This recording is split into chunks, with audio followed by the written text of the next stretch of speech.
പോപ്കോണും പപ്സും order ചെയ്തിട്ടുണ്ട്. ചെറിയ ചെറിയ വിഷയത്തിനൊക്കെ ഊതി പെരുപ്പിച്ച് വലുതാക്കി പറയുന്ന വല്ല കാര്യമുണ്ടോ? ചൂട് പൊറോട്ടയും ബീഫും കൊണ്ടുവന്നിട്ടുണ്ട്. ഹലോ ഗൈസ്, അങ്ങനെ നമ്മുടെ ഉപ്പും മുളകും പുതിയ പ്രൊമോ. എൻ്റെ പൊന്നോ, നമ്മുടെ കേശ് വളിയൻ നൈസായിട്ട് കുറെ സെൻറ്റി ഡയലോഗൊക്കെ അടിച്ച് നമ്മുടെ സിദ്ധു വളിയനെ കയ്യിലെടുക്കുന്ന നിമിഷങ്ങളാട്ടോ. സിദ്ധു വളിയൻ എനിക്ക് എത്ര വേണ്ടപ്പെട്ടവനാണെന്ന് എനിക്കറിയില്ല എന്നൊക്കെ പറഞ്ഞ് ചെറുതായിട്ടൊന്ന് വിതുമ്പിയൊക്കെ നമ്മുടെ കേശു പറയുന്നുണ്ടേ.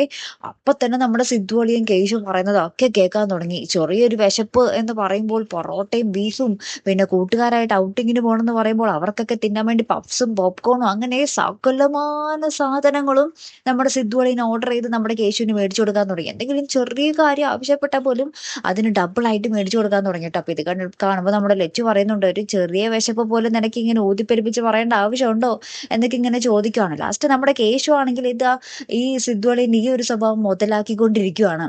ഏറ്റവും അവസാനം ഉണ്ടല്ലോ, നമ്മുടെ കേശുവിന് ഒരു ഫോണും കൂടി മേടിപ്പിക്കുന്നുണ്ടേ.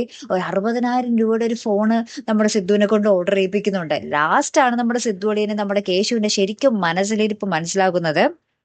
വേറൊന്നുമല്ല, കേശു നൈസായിട്ട് നമ്മുടെ സിദ്ധുവളിന്റെ അടുത്ത് വന്ന്, അളിയാ 1.25 രൂപയ്ക്ക് ഒരു ബുള്ളറ്റ് കിട്ടും, നമുക്ക് മേടിച്ചാലോ എന്ന് പറയുകയാണ്. ഇത് കേട്ടപാടെ നമ്മുടെ സിദ്ധുവളിന് കാര്യം മനസ്സിലായിട്ടോ.